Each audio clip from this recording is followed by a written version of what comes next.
Avec moi qui a déjà réalisé le pôle à partir de Bornéo à ski.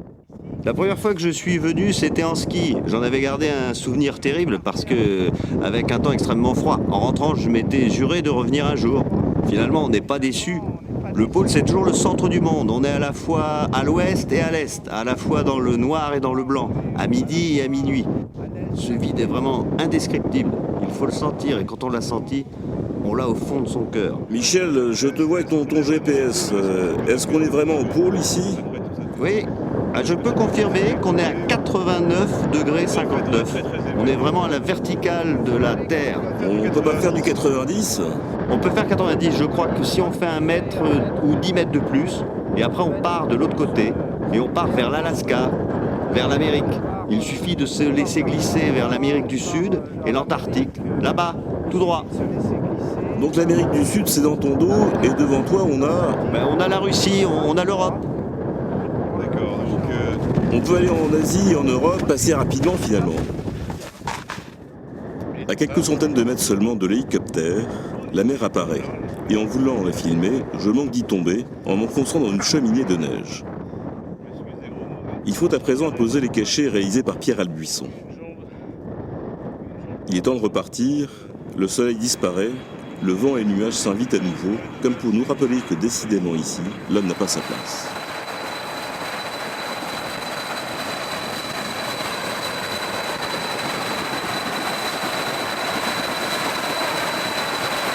Retour sur la base où j'interviewe Victor, avec lequel je me suis réconcilié. Quel est votre travail sur la base ? Ici à Bornéo, je m'occupe des liaisons radio, mais je suis également en charge de la poste. Comme opérateur radio, je suis à la disposition du groupe aviation. Vous travaillez la nuit ? Tu sais, ici, il faut oublier les heures. La nuit comme le jour, il fait clair et on travaille tout le temps.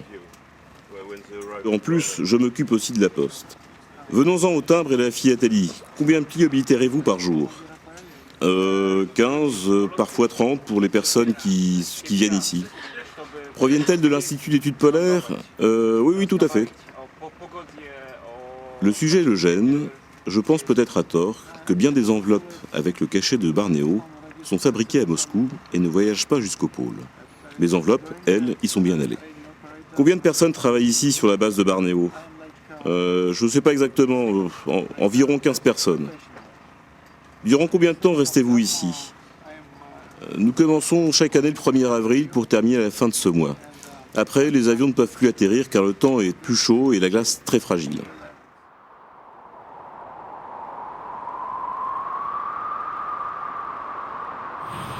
L'Antonov arrive enfin, profitant d'une accalmie météo.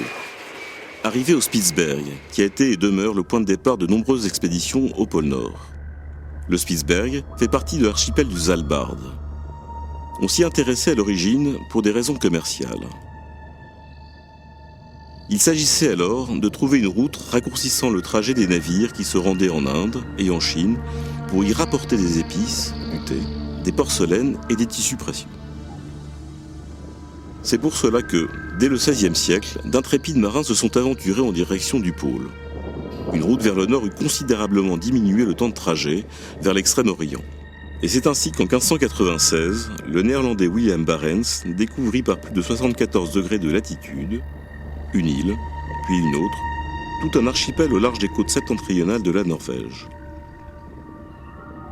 Les noms qu'on leur a donnés disent assez quel est leur climat, leur géographie et le type de population qu'on y rencontre. La première île aperçue par Barents est l'île aux ours, la seconde, le Spitzberg, qui veut dire montagne pointue. Quant à l'archipel lui-même, on l'appelle le Svalbard, qui veut dire côte froide en norvégien.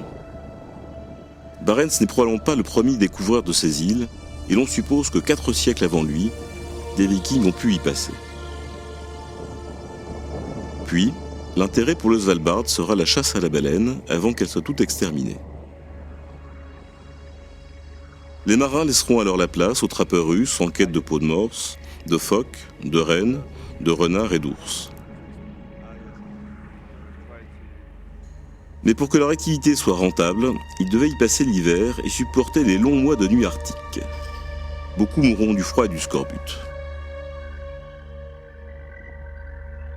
Au XIXe siècle, le Spitzberg reçoit la visite de nombreux scientifiques, puis ce sera le tour d'aventuriers venus avec pour objectif de conquérir le pôle. Car c'en est fini de la fameuse voie du Nord qui devait conduire rapidement en Orient. L'ouverture du canal de Suez modifie les grandes routes maritimes. Chacun veut être le premier à l'atteindre, à pied, à ski, en ballon, en dirigeable ou en avion. Pour accueillir et héberger tout ce petit monde, une première installation permanente se crée à Van Bay, au Spitzberg, avec un hôtel et dans une petite pièce, un bureau de poste. À force d'en sonder le sol, les géologues découvrent qu'en certains endroits, le Svalbard recèle d'importants gisements de charbon. En 1905, un Américain du nom de Longyear ouvre une première mine. Il est temps de donner au Svalbard un statut politique. Après la Première Guerre mondiale, en marge de la conférence de la paix à Paris, un traité l'attribue à la Norvège, mais l'archipel doit rester démilitarisé et accueillir tous les ressortissants de tous les pays désireux d'en exploiter les ressources naturelles sur un pied d'égalité.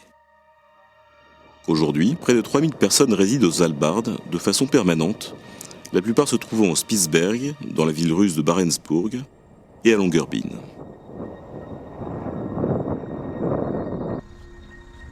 Curieux endroit que Longyearbyen, la ville européenne la plus proche du pôle, véritable bout du monde.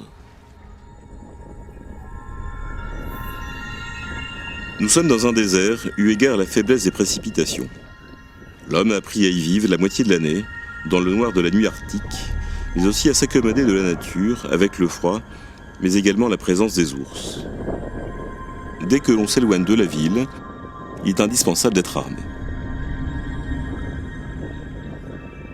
Longyearbyen, au lieu de l'aventure polaire, demeure un lieu de mémoire. C'est de là que sont notamment parties les expéditions d'hommes de grand courage, comme le Suédois André, qui tenta de rejoindre le pôle en ballon et périra, le Norvégien Amundsen,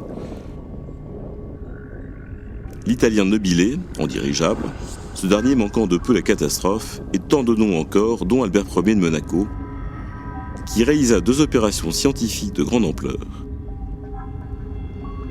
Il rêvait d'atteindre le pôle, mais ce sera l'actuel souverain qui le ralliera.